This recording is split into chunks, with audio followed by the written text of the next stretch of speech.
अस्सलाम वालेकुम स्टूडेंट्स। आज इस वीडियो में हम नोट फंक्शन और इफ़ एरर फंक्शन का इस्तेमाल सीखने वाले हैं कि इफ़ एरर फंक्शन और नोट फंक्शन एमएस एक्सेल में किस तरह से यूज़ किया जाता है। मिसाल के तौर पर ये आपके सामने कुछ डाटा मौजूद है और यहाँ पर हम नोट का फार्मूला इस्तेमाल करने वाले हैं। मैं यहाँ पर इक्वल टू का साइन लगाऊंगा और यहाँ पर नोट टाइप करूँगा। ये फार्मूला आ चुका है। मैं यहाँ पर डबल क्लिक करूँगा तो ये ब्रैकेट ऑटोमेटिकली लग जाएगी, अदरवाइज़ आप कीबोर्ड से लगा सकते हैं। आपका फार्मूला ये एक्टिव हो चुका है। अब हम यहाँ पर लॉजिकल ये लॉजिकल वैल्यू है, मैं इसके ऊपर क्लिक करूँगा, ये सिलेक्ट हो चुकी है। मैं इसको ब्रैकेट क्लोज और एंटर करूँगा तो आप यहाँ पर देखें, यहाँ पर ट्रू लिखा हुआ है। नोट का फंक्शन हमने इस्तेमाल किया तो इसने यहाँ पर फॉल्स लिख दिया है। अब अगर मैं यहाँ से इसे पकड़ के ड्रैग करूँ तो यहाँ पर देखें, इसने इस फॉल्स का आंसर ट्रू दे दिया है। तो इसका मतलब ये जो राइट आंसर होगा ये उसे गलत कर देगा और गलत आंसर को ये राइट कर देगा।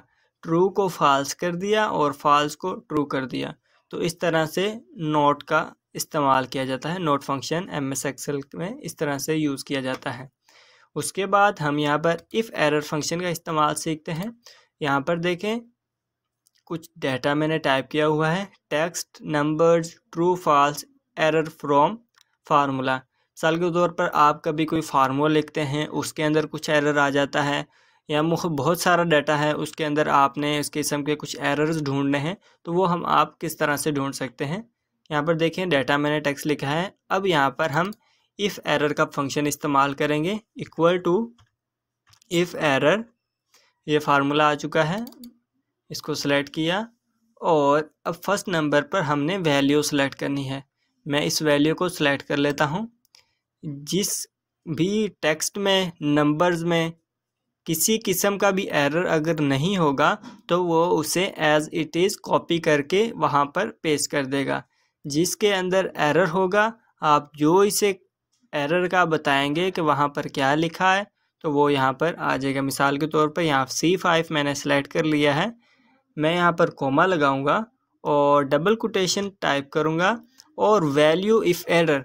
अगर आपकी यहाँ किसी आपके पूरे डॉक्यूमेंट में, पूरी शीट में अगर कहीं भी एरर होगा जहाँ पर आप चेक कर रहे हैं, वहाँ पर क्या लिखा हुआ आ जाए, मैं यहाँ पर स्किप लिख देता हूँ, स्किप, और डबल कोटेशन क्लोज और ब्रैकेट क्लोज, इंटर कर देता हूँ। यहाँ पर देखें, इसके अंदर किसी किस्म का फार्मूले का एरर, किसी किस्म का और एरर नहीं है। टेक्स्ट है सिंपल, तो इसने एज इट इज़ से कॉपी कर दिया।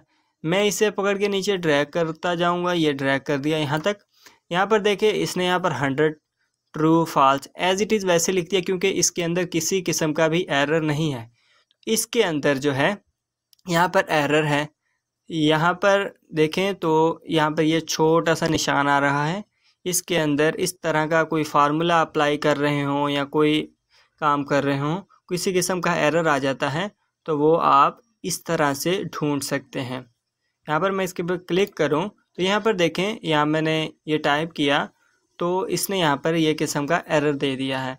अब इस तरह से हम पूरी शीट में से यहाँ पर ड्रैग करते जाएंगे और उनमें से हम उस एरर को तलाश कर पाएंगे कि एरर क्या है और किस जगह पर है। तो उम्मीद है आपको नोट फंक्शन और इफ़ एरर फंक्शन का इस्तेमाल अच्छे से आ गया होगा।